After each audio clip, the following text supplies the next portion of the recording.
But now we want to start off with our keynote presentation from Hamish Stacy. He's the data and CRM manager for Europe at Mondelēz. He's also the digital experience lead at Mondelēz International, a house of brands, for those of you who are not familiar with the Mondelēz name, that includes Cadbury, Oreo, Philadelphia brands.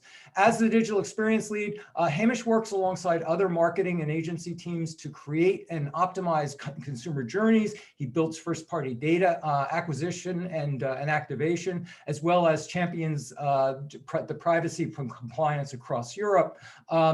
Mondelēz has been on a long project of re-engineering their cross-media personalization and trying to bring personalization, not just in email, but across all of touch points. In fact, we had in a previous event, we had one of Hamish's colleagues present this larger project that they call Empathy at Scale. But Hamish really captivated me when I talked to him earlier about the way he's really bringing email into the paid and owned media accountability and metrics. He's really bringing it on par with a lot of the other things that both his agencies and other aspects of the marketing operation are doing. And that really fascinated me. So Hamish, are you there? There you are. And howdy. And Hamish is coming to us from outside London, right?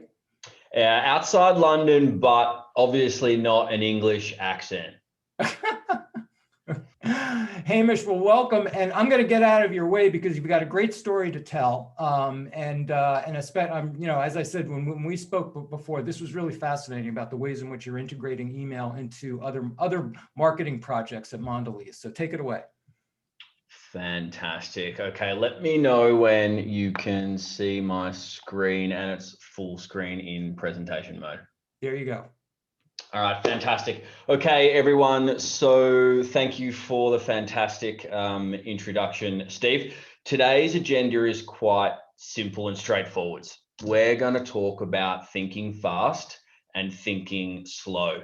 So if anyone's read the book out there, Thinking Fast and Slow by Daniel Kahneman, winner of a Nobel Prize, this will be familiar to you. Thinking fast, basically, that is our gut instinct. That's the quick wins that we go for straight away. It's obviously the more dominant part of our brain. And thinking slow is embedded in logic, taking your time. So the first half of this presentation, we're going to think fast, we're going to present fast, and that will set up the context for the story I'm going to tell you. And then for the back half, we're going to think slow. And that's the part that captivated Steve. And I think that is where I will show you how we've been able to put email marketing at the big table at a $30 billion organization like Mondelēz. So thinking fast when KPIs are declining. Not sure about you, but when I joined Mondelēz and they said, Hamish, can you jump in there and look after this thing called email marketing? They called it data, they called it CRM. They didn't really know what was going on. And we had plateauing consumer growth. We had declining email metrics. And basically, we were doing what, Steve, I think you said it, the fast, blast, and fast, one approach to everyone. And basically, that was just spamming our entire database. So what did we do? And remember, we're thinking fast. Okay, Google search, boom, read 100 email blogs and even a book to optimize your activation. Any proven technique that I saw someone in the top 10 search results on Google, I tried to do what they were doing. We deployed ferociously as soon as we could. If you told me first name personalization worked, I did it, I tested it. If you told me that live countdown timers worked, I did it, I tested it. If you told me I could put a reminder for an upcoming event in someone's Twitter profile or in their calendar, I tried it. So basically we tried everything and we measured everything. First name personalization, countdown timer usefulness, add invite to calendar usefulness, subject line copy variation, subject line formulas, interest equals benefit and curiosity, time of day, day of week, optimization, month of month even, long content versus short content, product sampling to drive value equation. The list went on and on and on. We tried everything, 100 blogs, one book, and we measured everything. Nike made many billions of dollars with this attitude. Just do it. That's what we did. We copied Nike and we just did absolutely everything. And the results were great. We were high-fiving. And it worked. Our open rates increased, our click to opens increased, and we were saying this is fantastic. If you were building a strategy house, as some people do, you would say activation, we've optimized that. Okay, what about acquisition? Leave no upper funnel opportunity untapped. You guys know this. This is just again a sum up of the journey that we were on. Always on websites, every single website we tested what an in-banner email icon would look like, what a center page pop-up would look like. We measured it, we optimized. Campaign websites do tick boxes, work better than pop-ups. We put them on, we measured them. Primary objective acquisition. So this was very new for us in the CPG, FMCG space, Cadbury chocolate. Lead generation, we never tried it before. We tried it. We've yet to do an end-to-end creative activation where that's purely targeted on acquisition, but we will try. And remember that book? Well, there was an opt-in formula in there. We tried it, long-term value versus short-term value, friction and risk, offer them free recipes, offer them sign-up giveaways, offer them early access, offer them product samples. I'm going fast because these are Google search results. You can all get this done in a very short amount of time and test your success. And it worked. So not only had we improved our core email KPIs, open rate and click to open, I know there's many more for the purpose of this, that's what we're focusing on, but we also grew our database size by 111%. All right, Hamish, great work. You've done your job. Not quite, mate. You just need to slow down.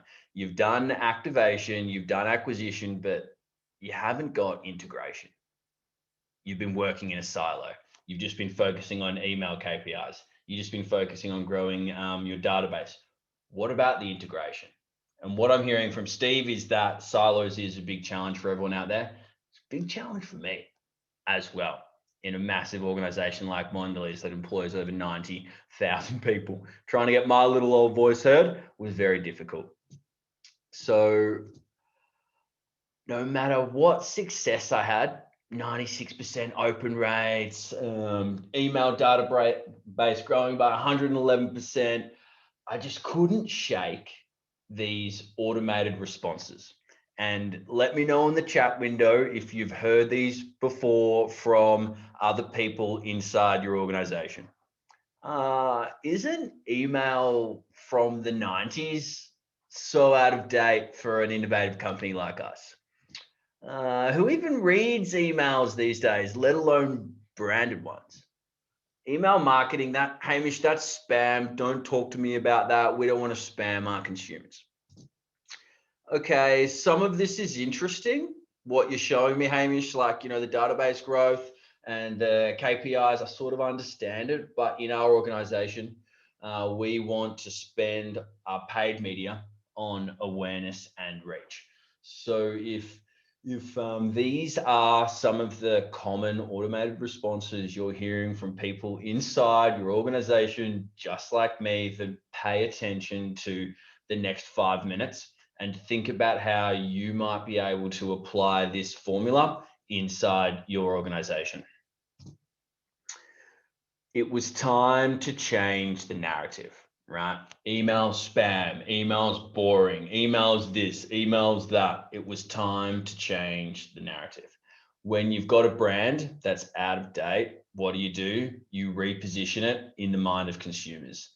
I had email marketing, which is not out of date at all. Many businesses use it and generate tens and hundreds of millions of dollars every single year, but for the Mondelēz marketer and their savvy social media counterparts telling them to spend on Facebook, it's old, it's outdated. I needed to rebrand email marketing inside my organization, and I'm about to show you how we did that. Another really good thing about Google is you can search things. So I'd heard about an elevator pitch and Google turned out like 18.2 million results on how to. So here's one of them. It's not the elevator pitch that I created at the very start. I actually just created an elevator pitch for you guys because that's sort of what I ended up doing organically as I went through this approach. And this approach started off with thinking slow. I needed to slow down. And that's what we're about to do. We're about to slow down. You might remember a very famous movie in, when was it? Somewhere in the 90s. I don't know, I was quite young, but I had to think like Mel Gibson and think, what do marketers want? Many, many things all at once.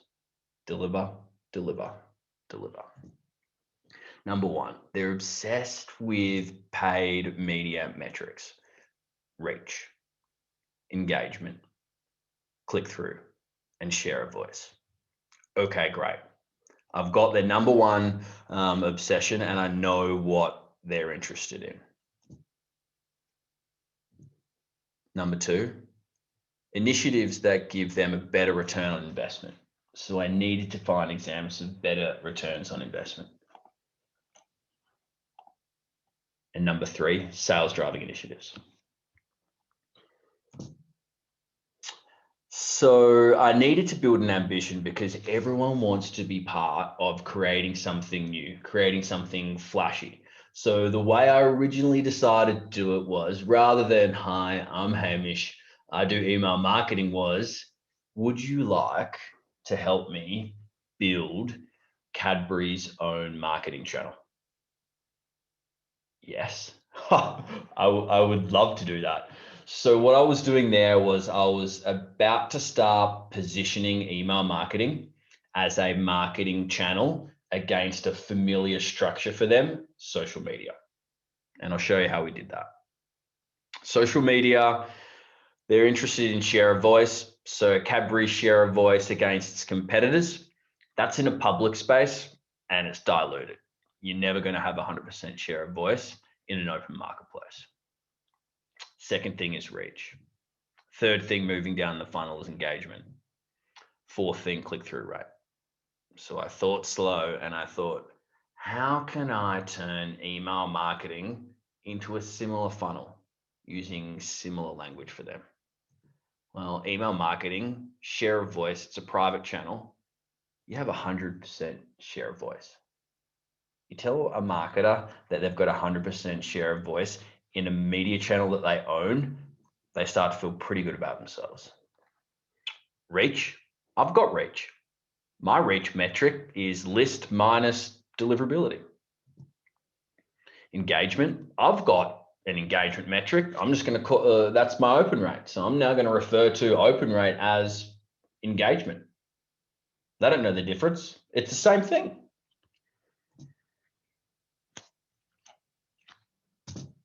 Click-through rate, well, that's a click-through rate. Okay, fantastic. So now that I'm positioning against social media, I now know which of my email metrics are directly corresponding against my position. So if we think about that elevator pitch, I've got now my first sentence. We are building a new marketing channel with 100% share of voice. Put your hand up if you want to get involved with an ambition like that. Every single marketer in the room wants to be part of that. So then the marketer goes to me, okay, then how big's our marketing channel, Hamish? Me, it has 1 million consumers. Marketing, what does that mean? Facebook has like 35 million in the UK. What's up? So I then went to the census data. So this is publicly available in any country you go to. And I thought, okay, well, who does Cadbury market to? They market to people between the ages of 15 and 55, give or take. Okay, great. I'll then tally up all of the people inside that market, and that is my digital population. That's my ambition. That's my the market that I'm building. Okay, so if the target is 38.71 million people, and we've currently got 1 million, well, guess what? you own Cadbury Marketer, a new marketing channel that has a 2.84% penetration of the entire UK digital market. That sounds pretty impressive. I now have my second sentence. We're building a new marketing channel with 100% share of voice, and it currently has 1 million consumers, which represents 2.84% of the total digital population. All of a sudden, these marketers start patting themselves on their back. They're ringing up their old mentors and they're saying, guess what I'm part of now? A really big ambition that is the size of the UK. Now, it was then really important that I measure periodically ourselves against what our position is. And the way I did that is I drew a graph and then I started going up. And what you notice on the right-hand side is I put those social media metrics in there. So that Facebook sign, that's not Facebook's total penetration. That is Cadbury's following on Facebook.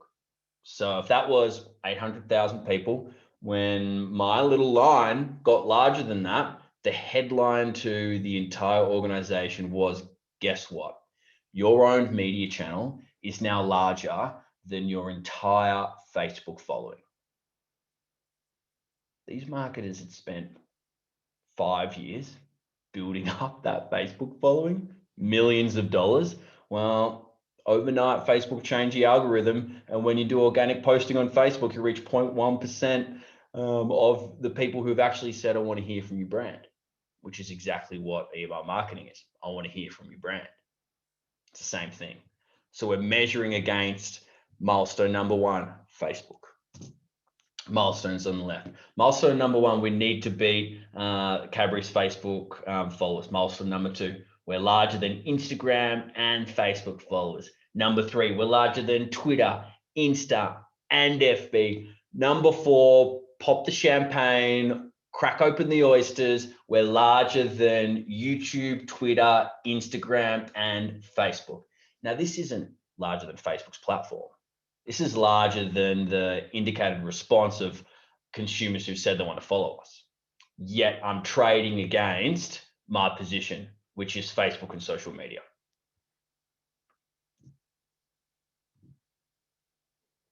All right, so marketer number 3. Okay, Hamish, but why do I care? Prove to me a better return on investment. Okay, well, thinking about cost per acquisition, cost over conversions, do I have any examples of that? Well, for one of our campaigns, we spent a bucket load of money advertising on paid media to get people to participate. And we activated email marketing to get them to participate. And that was 19 times cheaper to drive competition entries. All right, great. I've got a new headline. I can't wait to spit it out. I have my third sentence. We're building a new marketing channel with 100% share of voice. It currently has 1 million consumers, which represents 2.84% of total UK digital population. Our marketing team can activate inside this channel with a 19 times improvement in their media ROI. Wait, it's 19 times cheaper? Like I put that in my media mix and all of a sudden my entire media mix is a better return on investment. Hey, media agency, why aren't you recommending email marketing? Go and talk to Hamish, go and figure out how we can activate this database because what he's telling me is pretty exciting. All right, sales driving initiatives. I'm not going to go on this for too long because you guys do a lot of this, but the point I will pull out here is that the sum of the sales driving parts is contextually larger than the whole, right? And what I mean by that is, so when I look at all of my email campaigns individually, they're not massive, but if I total them up and every time I show someone the latest email drive, I'm trading on the total. Right, so if this is 20K, this is 30K, this is 50, that's 15, and that's 70. I'm not going to say my latest campaign did 70. I'm going to say in total, in the last 5 emails, we've generated not £250,000, £250,000. again, trading up against a larger position, but still being very accurate and credible. I've now got my full pitch. We're building a new marketing channel with 100% share of voice. It currently has 1 million consumers, representing 2.84% of the total UK population. Our marketing team can activate in this channel with a 19 times improvement in media ROI. With only 5 sales driving emails, we've generated £250,000. I've got an ambition, I've got context, I've got relevance, and I've got impact. I told this to anyone who would listen. If I had a top to top with one of our senior leaders, they would spit out their agenda at the very end and say, hey, have I told you about this like really cool thing I'm working on? And they'd be like, what's that? And I'd spit my elevator pitch and they'd go, can you put half an hour in my diary, ask Rosie, my EA, to do it next week. This is interesting. I want to push it through my business. We've now got the US doing this. We've now got Oreo in the UK doing this. Since pitching it like this, not we're doing email marketing now, and I've had a 96% increase in my open rates. Pitching it like this, creating an ambition, all of a sudden has step changed the whole first party data work that we're doing, our digital transformation strategy, to all of a sudden go, it's not just first party data and insights. It's a new media channel with 100% share of voice, 19 times cheaper. So Steve, that's me for now. That's my last slide. Were there some questions potentially? I saw some comments coming in. How do you want to run the next 5 minutes? Well, let's give some people time to ask some questions either in chat or to raise their hands. I have some questions about how, tell me about agency relationships. Because I thought I'd miss out on questions from you. All I had to do is in the name, because this cannot sit well with traditional agencies. So tell me how you work with the agencies, and are there examples yet of the ways in which traditional media buys, either through social or other channels, are actually now better integrated with email, either both in terms of timing but also content? Yeah, so I mean, it's an interesting one because my experience with media agencies is the opposite. They're embracing this, and they're embracing this because our marketers challenge our media agencies all the time for cost savings, and it's very hard for them to do that, especially when all of the test and learn initiatives are actually more expensive tech. This was a cost saving.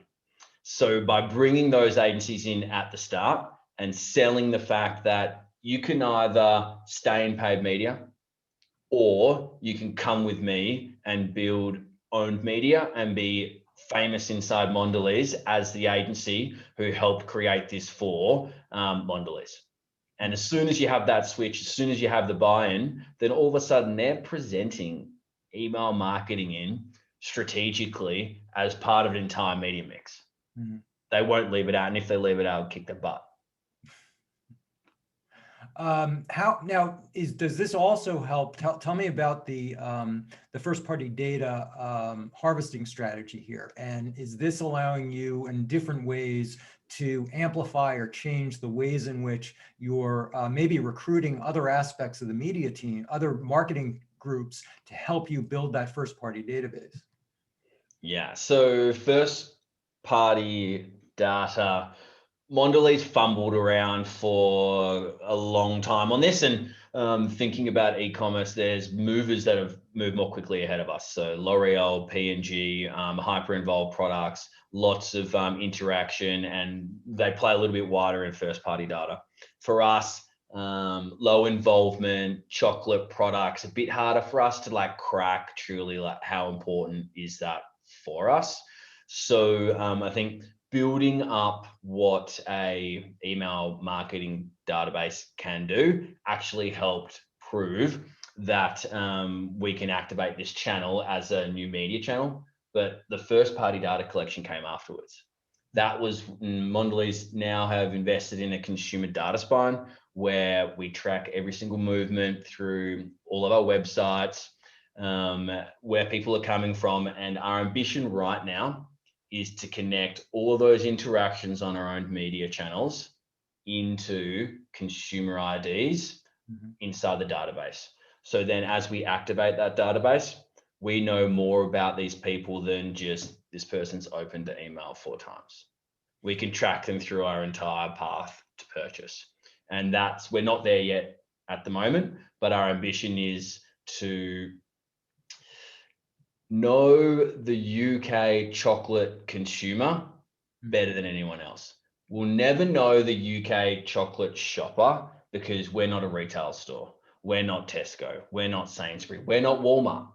We're not Amazon. We don't control or even have access to the data at transaction, other than a small D2C site, which is just eclipsed over 10 million pounds. So for us, thinking about that, it's, well, first party data for us should be about understanding the chocolate consumer when they interact in a digital sphere, when they participate in digital campaigns, when they respond to emails, when they recommend products to their friends. If we can know them, then all of a sudden we can create lookalike audiences and be more personalized in our paid media. So first party data fuels paid media. And that's again what the agencies clicked on to very early to go, we need to play in here because first party data and email databases are so important. And finally, I think that this sort of drafts off of that point from Tanvi, a question: what type of segmentation did you test or implement in your email campaigns? What was most successful? So when I joined, they didn't even do segmentation. Like, there wasn't any segmentation. There's 500,000 people in there. There was no segmentation. So I sort of like sat down and I thought, well, what do I know about people? Right. And the one thing we did know was, where did these people come from? How did they enter the database? And when we did that, we knew that there were a bunch of people who came in through a Christmas activation. There are a bunch of people who came through a big football activation. There are a bunch of people who came through a product creation platform. And there are a bunch of people who came through a charity arm. So all of a sudden that gave us 4 different cohorts at the very early stage. And we started to tweak with subject line relevance. So if I'm launching a new product to the football people, hey, first name, kick a goal with Cadbury's new product. To all the people who liked, who came through the Christmas campaign, hey, Santa's come early with this new product. However, if they came through a charity arm, it was more around, hey, buy this chocolate bar and 10% go to this charity of choice. As soon as you start personalizing to them, on top of the 96.5% open rates, we were getting 22 to 45% increases against control groups from every single segment, just by tweaking one tiny thing that we knew about them. By using targeting the initial motivation.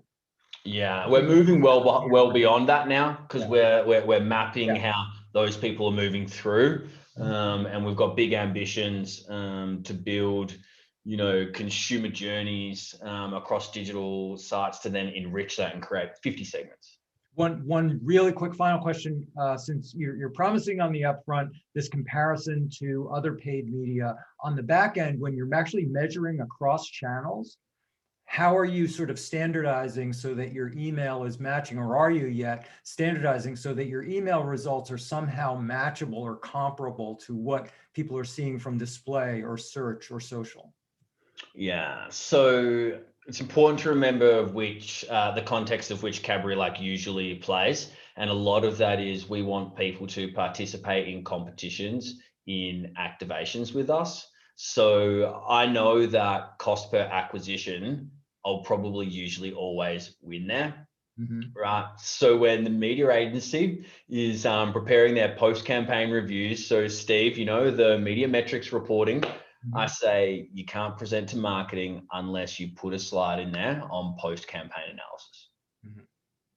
and on cost per conversion. And I know I'll always win at cost per conversion because I don't have to pay the royalties to Facebook, and I'm not targeting 35 million people. I can talk to 1 million for $7.5 grand. And worth reminding them at every turn. Every time they consider that metric, know where the leader is. That's really yeah. cool. And then you play big as well, right? You play big, right? So if I've only got 1 million people in my database, but I'm going to send them 35 emails, this marketing channel for this year, we're probably going to get 35 million, a reach of 35 mil. And at 30% engagement, your engagement rate will be 10.5 million. So I talk big numbers year long, and that helps me get into the smaller activations. Hamish, Stacy, Mondelēz, this was fascinating, provocative. Thank you so much. I think you, you tweaked a lot of heads. Thanks. Thanks so much, Hamish. Go. You can go to bed now. Yeah, cheers. All right. Bye-bye.